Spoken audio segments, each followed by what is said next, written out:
Hey guys, welcome to Rosie's Dessert Spot. Today we'll be making a gold chalkboard style cake with meringues fit for an engagement or a wedding. You'll need an 8-inch, 6-inch and a 4-inch cake. Mine has already been filled and crumb coated. I'm just applying a final layer of frosting in buttercream.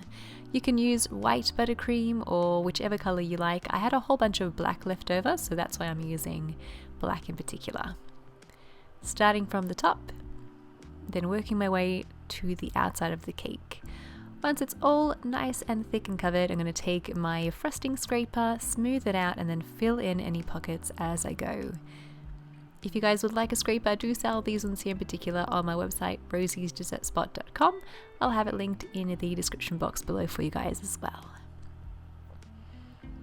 When I'm happy with the finish, I like to go a very slow circle all the way around the cake without stopping, and that way it's nice and smooth. Take a long spatula and drag that lip of frosting towards the middle of the cake. When you're happy with the sharp edge, you can clean up the cake board because it's black frosting and so it does stain. Do try to get rid of that while it's still wet, and then pop it into the fridge to set for 20 minutes. For the 6-inch cake, I've taken some dark chocolate ganache mixed with buttercream, and the reason why I've chosen ganache for the 6-inch is because I'll be covering it with fondant. Ganache sets nice and hard for you, so when you apply your fondant and you work the fondant onto the cake, it doesn't disturb that final layer of frosting. It stays nice and firm and shaped, and it creates sharper edges for you and a smoother fondant finish. So I highly recommend going on with dark chocolate ganache, and if you want to, you can add a little bit of buttercream in there as well. That just helps to make it a little bit smoother and easier to work with because it doesn't set as quickly. When it's all covered, pop it into the fridge to set for 20 minutes. This is Bakehouse brand of fondant and it's been colored with black gel food color. I'm going to take some cornstarch or icing sugar and roll it out to about 3 or so millimeters in thickness. As you roll it out, make sure to stop here and there and just test that it's not sticking to your countertop. You can pop a little bit more of that cornstarch, give it a flip over and continue to roll it out. When it's reached 3 millimeters or so in thickness, take your cake with a little bit of water brushed onto the surface, or you can take some vegetable shortening instead. Drape your fondant over the top, press out any air from the very top, secure the edges, and then undo those pleats by pulling them gently apart and massaging the fondant onto your cake. Follow this all the way through, and it'll continue to stretch as you go, so don't feel like you have to have a whole bunch of fondant at once. I only end up using a third of what I had. Take a fondant smoother, smooth out the top and the sides, making sure that the fondant has adhered to the very bottom of the cake, so I'm just pressing it in there as I go around. Take a sharp knife and trim off the excess. You can still use this fondant for a different project, so knead it back to softness, pop it into a Ziploc bag and store in an airtight container. I've popped it onto my turntable and I've taken 2 fondant smoothers and just kind of pinching at the very top edge to create a nice sharp top area. If you have any pockets, you can prick it with a little pin and then press out the air in that tiny opening. Do the same for the side of your cake if you find any little bubbles there as well. Once you're done, you can pop it into the fridge, grab all the tools you need to, and then press in your little letters.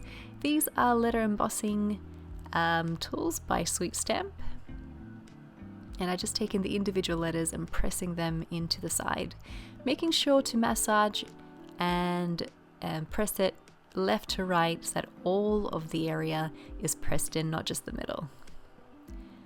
These are little flourishes that I have as well, and you can find these online. I'll leave a link for you guys in the description box below.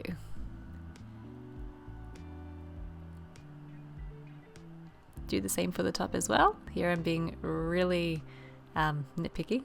I really wanted to get it straight so I couldn't have it directly in camera view. Make sure it's perfectly centered, and then grab a really thin paintbrush, some rosewater spirit, and edible gold luster dust. So I just created a paint with those ingredients and filled in the embossed area.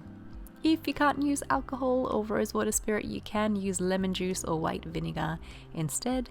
They have a pretty dense level of acidity, so they'll evaporate pretty quickly, which is what alcohol does. So it kind of mimics the alcohol in that paint. You can't see it in the camera, but I've got my wrist resting on the turntable to keep my hand steady, and I'm making very slow, very tiny movements with the brush to be as precise as possible. The fact that it's indented does help a whole lot though. It's a lot easier to keep it in line. If your paint dries up, you can just add a few drops of the rosewater spirit back into the bowl with the powder. When you're done, add bubble tea straws to support the weight of your top tiers. I've got 3 in my 8-inch. You could probably add 4 just to be sure. And then sticking the cakes together with some buttercream. Do the same with your 6-inch, and I had a 4-inch ready in the fridge, just covered in white frosting, and I'm just going to place it on top. Again, it doesn't matter what color it is because it will be completely covered by your meringue. Speaking of, to make your meringue, all you need is some egg white that has been pasteurized. You can buy them pasteurized already in the carton. Measure it out, add a pinch of salt, and then whisk it until it's very white and fluffy. At this thickness, you can add in some icing sugar, and I'll have the full recipe rundown in the description box below for you guys.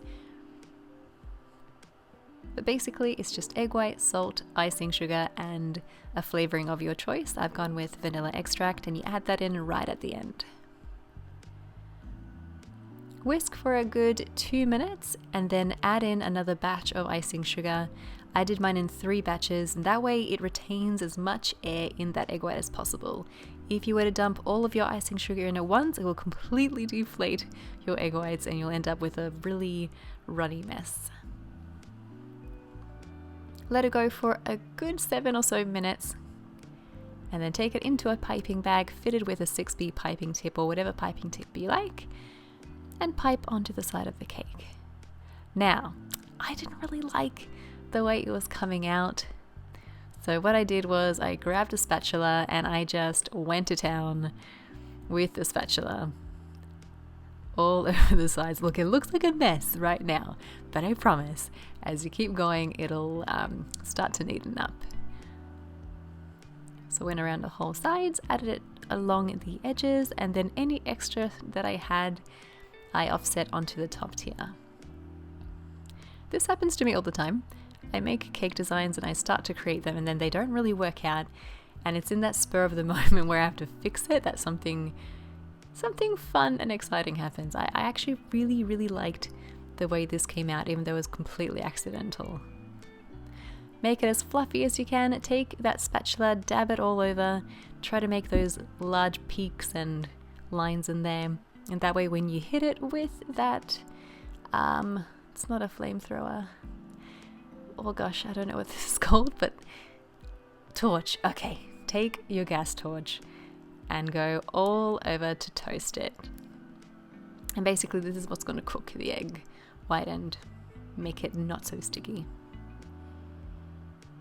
You can refrigerate this if you like. And a nice lemon flavor in the cake would work really well with this one. Use circular motions with your little torch. That way just toast a little bit more evenly, and don't stay in one area for too long or you will burn it. Take some flowers, I've got some carnations, and I fit them through a straw longer than the stem and press them into my cake, and that basically just makes sure that the stem doesn't actually come in contact with the cake and keeps it pretty food safe. Be sure to wash your flowers first, and if you use organic, even better. I bunched mine up right at the top where I had a huge burnt section and I really wanted to hide it. And then another section right at the bottom just to balance it out a little bit. So the base of the middle tier. At this point I noticed a little love heart in the middle was missing, so I rolled out some black fondant, cut out a love heart with a fondant plunger cutter, and stuck it to the cake with a little bit of water. From there I created a little bit more paint and painted that in to match.